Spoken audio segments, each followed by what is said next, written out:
لا حول ولا قوة إلا بالله العلي العظيم. أعوذ بالله السميع العليم من الشيطان اللعين الرجيم. بسم الله الرحمن الرحيم. الحمد لله رب العالمين. My elders, my brothers, mu'mineen and mu'minat, salamun alaykum wa rahmatullahi wa barakatuh. Today we enter the 13th day of this holy month of Ramadan. And by the grace of Allah subhanahu wa ta'ala, we are reaching gradually towards the midpoint. It's amazing how the days seem to be flowing and going faster and faster as we approach the epic, which is of course the point where we start looking for Laylatul Qadr in the last 10 nights, the odd last 10 nights of Mahe Ramadan. And gradually then we try to qualify and graduate from this holy month of the year 1441, and inshallah try to achieve some sort of success. The point and purpose of Mahe Ramadan and the fasts of Mahe Ramadan is very simple. It is not about keeping your stomach empty and keeping yourself away from food and water for a portion of the 24 hours of your day. But the main reason and the main purpose of Mahe Ramadan is tazkiyah nafs. The whole year I am so preoccupied in my dunya that Allah subhanahu wa ta'ala ordained a certain period of time, be it the month of fasting or be it the month of pilgrimage, when it is time for one to reflect on the reality of their being, the reality of the being the soul that is eternal. O man, you are not made or not created to die. You will never perish. You're eternal. The thing that we keep forgetting is that we're in a temporary vessel, and this vessel has been ordained for us as a period of trial and test, as a period for us to try and reach the peak of perfection, and it is not beyond the scope of reason that one can achieve absolute perfection, as close as possible to absolute perfection in this lifetime. Allah subhanahu wa ta'ala has ordained certain time for us, and in that time frame it is His hikmah and wisdom that this particular human being can achieve that required perfection. If I do not achieve my station before Allah subhanahu wa ta'ala, it is not because Allah subhanahu wa ta'ala has not empowered me or given me the chances and the tools to reach there. It is most likely that I failed myself. So today, as we enter the 13th day and reflect on the dua for the 13th day, it is important that we ask ourselves, are we truly exploring the potential of who we are? The dua begins with Bismillahir Rahmanir Rahim. Allahumma, O my Lord, طهرني فيه من الدناس والأخدار. طهرني, of course, alhamdulillah, most of us know tahara comes from purity. Oh Allah subhanahu wa ta'ala, I request you on this day to purify me, help me purify myself. From what? Danasi wal akhdar, from the filth and the dirt. Now, straight away, when we talk about filth and dirt as human beings, what comes to our minds are probably the cobwebs or the dust or the acquired layer of greasiness or oiliness on our skins, the dirt that we tend to acquire on ourselves. And we would wonder, why am I asking Allah's help to cleanse the physical dirt that is on me? Again, coming to where we began, this month is of spiritual cleansing. It is time to look at that thing or that part of me that I tend to ignore. I am not the physical entity. My reality is the soul within. I am something else. So there's a lot of filth and dirt that keeps accumulating on this soul of mine. One needs to ask the question, and although these sessions are short, so we do not have the time to go in the depth of it, we need to individually also refer to the Holy Quran and the ahadith of Aim alayhi salam to find what are those things that the Holy Prophet and his holy progeny and the holy book of Allah subhanahu wa ta'ala What are those things what are those things that have been mentioned that create this dirt to accumulate on my soul? Just briefly, some of the things that create dirt and dust and filth on my soul are the common traits that are found in those humans you don't like. You don't like a jealous person. You don't like a stingy person. You don't like a person who backbites and talks bad about others because you're sure he's going to do the same about you behind your back. You don't like the rumor mongerer.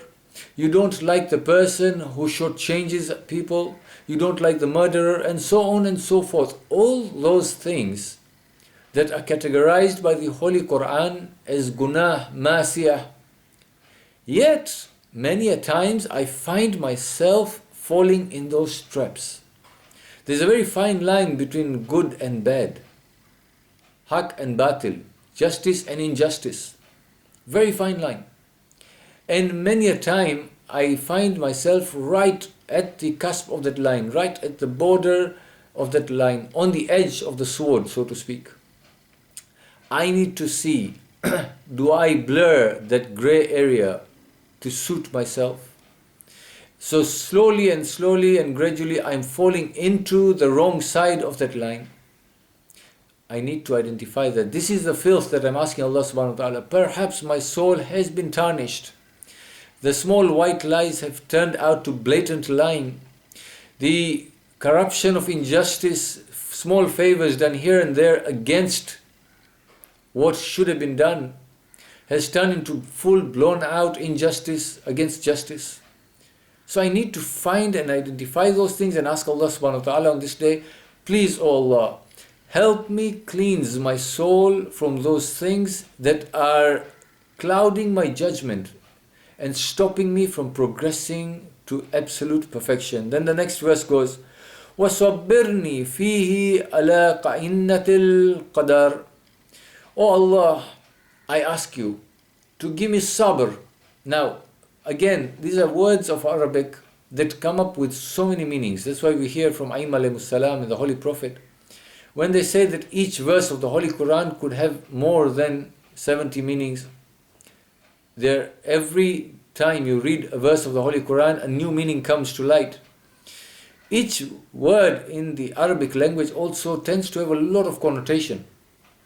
Sabr generally is taken to mean that I hold myself back, I am patient, for want of a better example, I bear whatever comes my way. But here sabr is brought across as something, as an act of being steadfast. Sabr fil ma'siyah. Sabr in the disobedience of Allah subhanahu wa ta'ala. Sabr from doing those things that I can do, but I do not do because I make a deliberate choice, a conscious choice, that these are things that will disappoint Allah subhanahu wa ta'ala. For example, and this is talking about وَالصَّبِّرْنِي فِيهِ عَلَىٰ قَإِنَّةِ الْقَدْرِ. When qadr comes in, that is destiny. That is what is preordained for me. So vicissitudes of time is the translation that's been used. In some translations it says, by what has been ordained by you. My fellow journey people, we must understand that the qaza and qadr that we talk about, yes, there are things that Allah subhanahu wa ta'ala preordains, and there are those things that are in my ikhtiyar to either acquire or not to acquire, to do or not to do. And those actions of mine also relate to how my tomorrow will be. So here I am telling Allah subhanahu wa ta'ala that besides what you have already ordained for me, for example, where I live, or the family I am born into, or the community I am born into, or the country and the culture I am born into, and so on and so forth, the physical powers and abilities that He, by His wisdom, has given me, whether He's made me male or female, and all these kind of things that came from Him, where I had no choice. And from those things that He gave me, the things that I have already put into place as cause and effect, maybe they may be my own doing or my family inherited. So many factors come into a person's life. And this cause and effect is what is now shaping my here and my hereafter. It is shaping my life from here on, my future, so to speak. So I'm telling Allah subhanahu wa ta'ala, empower me to be steadfast on your path against whatever else that may come. And the best example is today's times. We keep complaining and seeing the glass half empty. Why do we not see the glass half full? Agreed, there's a pandemic. Agreed, people are taking pay cuts. Agreed, people are losing jobs. Agreed, there's a restriction of movement. There's so many problems that seem to be appearing, but I do not look for the good in these problems. And this is what we're telling Allah subhanahu wa ta'ala, help me to still hold my faith firm and not start deviating. There's so many people now saying, where is Allah? Where is that merciful God? Why is He not taking us out of the situation? Of course He can. If He does not do it, it is out of His hikmah and wisdom. He does nothing but good. So there must be some good for me in this situation. Yes, my bank balance is running towards nil, maybe in the minus. Yes, I'm having to cut costs and cut corners here and there. Yes, there are other issues that are related and there are subsequent issues that will come up. But there must be some hikmah in that. This is the hikmah I need to be patient to see. Many a times we react in the now, and 5 years, 10 years or 100 years later, we realize the maslihah of Allah subhanahu wa ta'ala in that matter. And then we say, Subhanallah, how well did Allah subhanahu wa ta'ala plan this years ago for me? And yet I was so unaware. So we are asking Allah subhanahu wa ta'ala to make us steadfast in whatever is going on around us and in His decree. وَوَفِقْنِي فِيهِ لِلْتَقَى وَالصُّحْبَاتِ الْأَبْرَارِ. Oh Allah, lead me towards taqwa, piety. And here Allah subhanahu wa ta'ala's taking us towards piety by the Aim alayhi salam has been joined so beautifully with the sohbah of abrar. Abrar are those people who are upright. Oh Allah, as I've asked you for steadfastness, as I've asked you for cleanliness, oh Allah, I realize this cannot happen if I am amongst filth again. I may clean the filth inside myself, but if my companionship is filthy, if the people around me have got the wrong thoughts and the wrong ideologies and the wrong practices, this will not be a success for me. They will not allow me to be steadfast. If you associate with people who keep questioning, why this, why that, now what? Those people who are always negative-minded, taking you back. They just cannot see that tomorrow the sun's going to shine brighter. They cannot see the silver lining after the cloud. They're always looking at the dark cloud and predicting doom. Every thunderstorm is going to bring destruction for them. They do not see the rain that falls with it and brings new life to the ground. If you associate with such people, there is a problem. You will not attain taqwa. Taqwa is God consciousness. Because they'll always make you question the Lord that you're supposed to have blind faith in. The Lord that you're supposed to have trust in.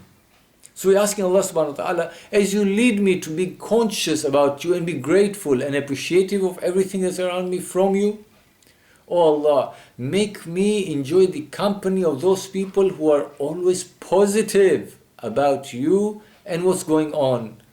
Ultimately, my fellow companions in this journey towards Allah, the ultimate fact is that you are not going to live here forever. This could very well be your last moment. Enjoy the moment you're in. Should this be your last moment, do you want to depart from here with questions and doubts about your creation and your Creator? You're not going to take the material possession that you have got. Why are we so attached to what we have here and question about that, whereas we've got a long journey ahead and there's no provision for it? The ultimate goal is to reach a place where none of this is going to matter. So we need to empower ourselves to achieve that piety through good companionship. We need to identify who are the awliya of Allah, who are the people who will take us towards Allah in a nice fashion.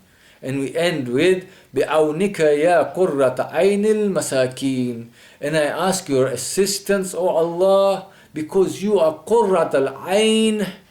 You are the delight of the eyes of the masakin, the beggars, the poor. We are all poor.